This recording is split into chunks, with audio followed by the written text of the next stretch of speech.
जय हिंद। आपका स्वागत है आपके अपने YouTube चैनल बिलोटी टीचिंग सेंटर में। और हम आज मौजूद हैं आपके इस सप्ताह के बायोलॉजी के पहले क्लास में।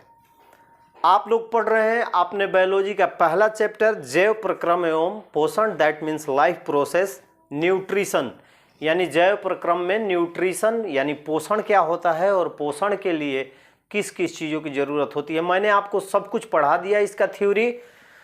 मनुष्य में पोषण, मनुष्य एक कोशिकीय जीवों में पोषण, पोषण कितने प्रकार के होते हैं यानी विच मेनी टाइप्स ऑफ न्यूट्रिशंस, यानी ये आप लोगों का थ्योरेटिकली जो था, जो आपके चैप्टर की थ्योरी थी वो पूर्णतः समाप्त हो चुकी है।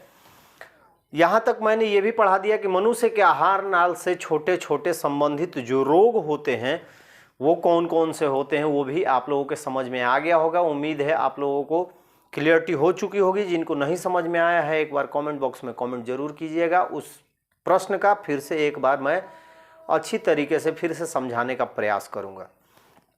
आपके इस पहले चैप्टर का मैं कुछ मोस्ट इंपॉर्टेंट आज क्वेश्चन लेके आया हूं। तो जो पहली बार इस वीडियो को देख रहे हैं सबसे रिक्वेस्ट है इस चैनल को सब्सक्राइब करेंगे, तथा जो सब्सक्राइब कर चुके हैं वीडियो को लाइक करेंगे और ज़्यादा से ज़्यादा शेयर करेंगे। बेल आइकन को भी प्रेस कर लेंगे ताकि आपको जब वीडियो आए तो नोटिफिकेशन सबसे पहले आपके पास पहुंचे।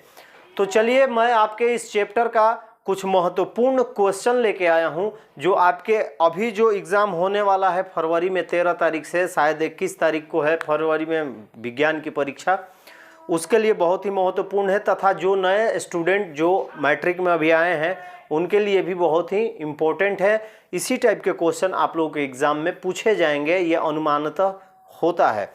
तो चलिए बिना देरी के मैं शुरू करता हूँ आज का पहला क्वेश्चन। ये देखिए आपका पहला क्वेश्चन है, भोजन में मौजूद प्रोटीन को पेप्टोन में कौन सा एंजाइम बदलता है? Which enzyme convert the protein present in the food in peptone. मैं जब आपको आहार नल पढ़ा रहा था तो आमाशय जब पढ़ाया था तो मैं बताया था कि हाइड्रोक्लोरिक अम्ल जो है पेप्सिनोजेन को पेप्सिन एंजाइम में बदल देता है और पेप्सिन एंजाइम फूड के प्रोटीन को क्या करता है? पेप्टोन में बदल देता है।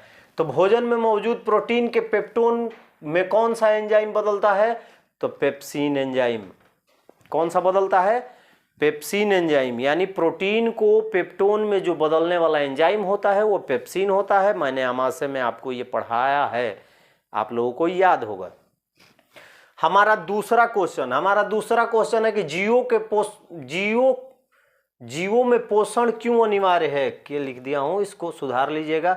जीवों में पोषण क्यों अनिवार्य है? जीवों में पोषण क्यों अनिवार्य है? That means why nutrition is necessary for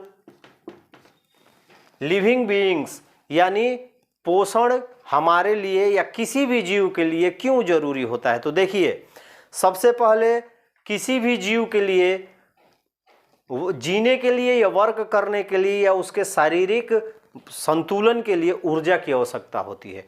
ऊर्जा कहाँ से आती है? खाद्य पदार्थ से आती है। जब तक हम खाना नहीं खाएंगे उसका पाचन नहीं होगा, पाचन नहीं होगा तो ऊर्जा नहीं मिलेगी, और जब ऊर्जा नहीं मिलेगी तो हमारी जो कोई क्रियाएं हैं वो हम नहीं कर सकते हैं। किसी भी प्रकार की क्रियाएं आप खाली पेट नहीं कर सकते हैं। यहाँ तक कि आपका शरीर जो है वो भी सक्सेस नहीं होगा। तो यदि हमें सरवाइव करना है, कहीं रहना है, जीना है, तो हमारे लिए पोषण अत्यधिक जरूरी होता है। तो चलिए हम इसको देखते हैं। जीवों में पोषण क्यों अनिवार्य है? Why nutrition is necessary for living being.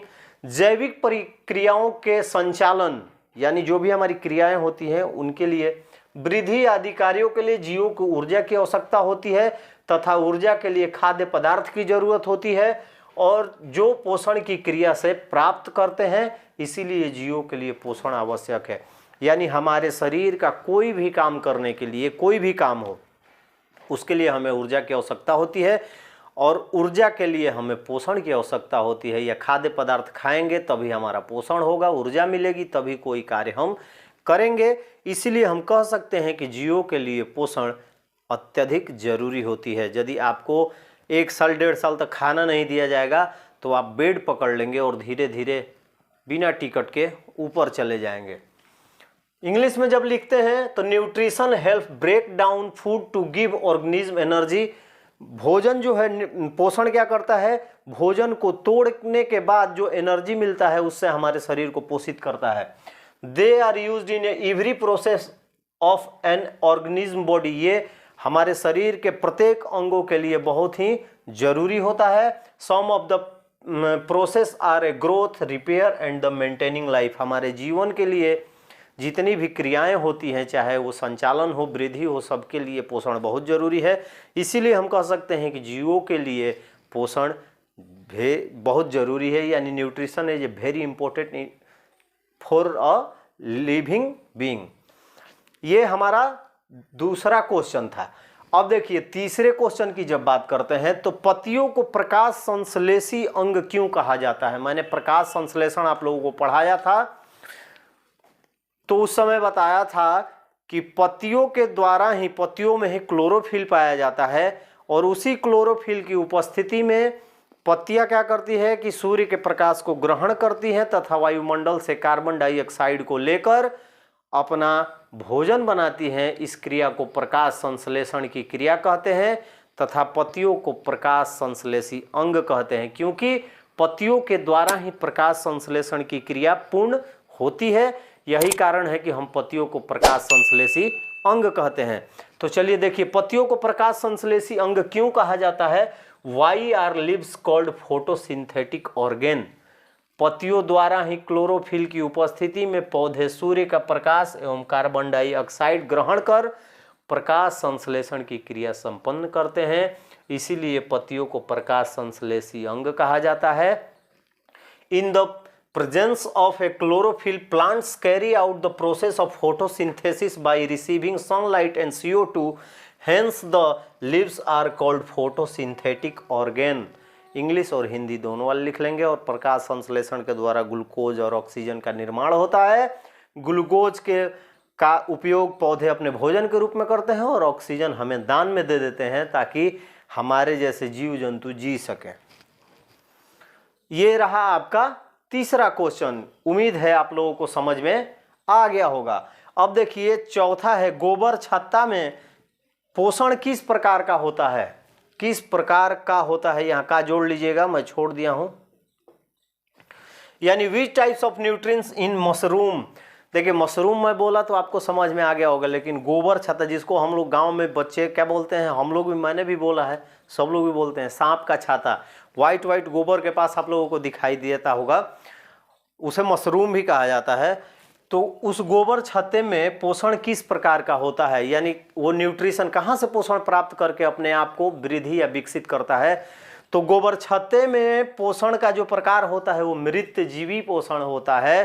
That means स्फेरोफैटिक nutrition होता है। मशरूम में जो पोषण होता है वो स्फेरोफैटिक होता है, यानी गोबर में जो मृत जीवी होते हैं, छोटे छोटे कीड़े मकोड़े मर जाते हैं, उनसे वो क्या करता है, पोषण लेकर अपने आप को वृद्धि या विकसित करता है।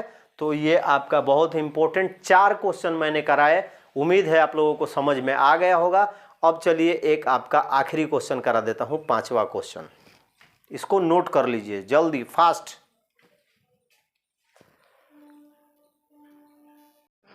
आप लोगों के 4 मोस्ट इंपॉर्टेंट क्वेश्चन मैंने बायोलॉजी का कराया। अब देखिए हमारा 5वां और इस क्लास का सबसे आखिरी क्वेश्चन जो है वो आप लोग को मैं समझाऊंगा, पढ़ाऊंगा। उम्मीद है आप लोगों को अच्छा भी लगेगा, समझ में भी आएगा।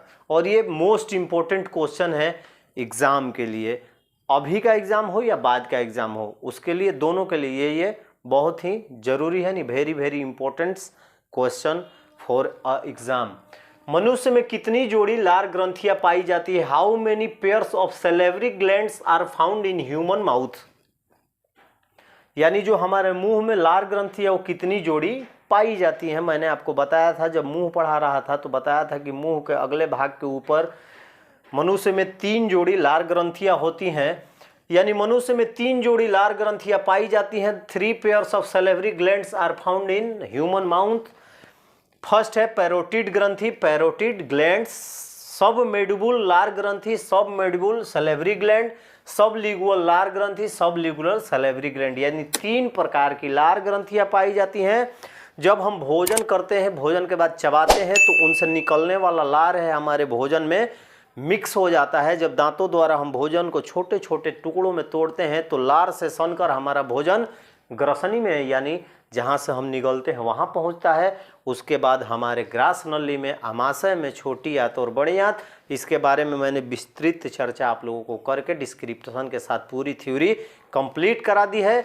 ये आपका मेरे हिसाब से जो मोस्ट इम्पोर्टेंट क्वेश्चन था। ऐसे आप लोग इस चैप्टर का पूरा क्वेश्चन आंसर कर लेंगे।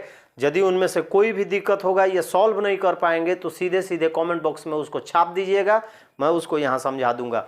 मेरे हिसाब से मोस्ट इम्पोर्टेंट क्वेश्चन जो मुझे लगा, मैंने आपको 5 क्वेश्चन इस चैप्टर के कराए। ये आपका आज पहला चैप्टर बायोलॉजी का समाप्त हो चुका है, यानी the life process nutrition is completed. ये आपका पहला चैप्टर आज हुआ समाप्त। कल से हम लोग शुरू करेंगे अपना दूसरा चैप्टर, यानी रेस्पिरेशन, श्वसन, जो है प्रक्रम का जो हमारा आता है दूसरा चैप्टर, श्वसन। खाना खा लिए, अब सांस नहीं लेंगे तो जिंदा कैसे रहेंगे, तो उसके बारे में पढ़ेंगे। इनमें यदि आपको चैप्टर 1 में कहीं भी दिक्कत लगा हो तो आप लोग एक बार जरूर ही हमको बताइएगा। चलिए कल फिर हम मिलते हैं अपने अगले क्लास में एक नए चैप्टर के साथ। तब तक के लिए सबको जय हिंद। नोट कर लीजिएगा।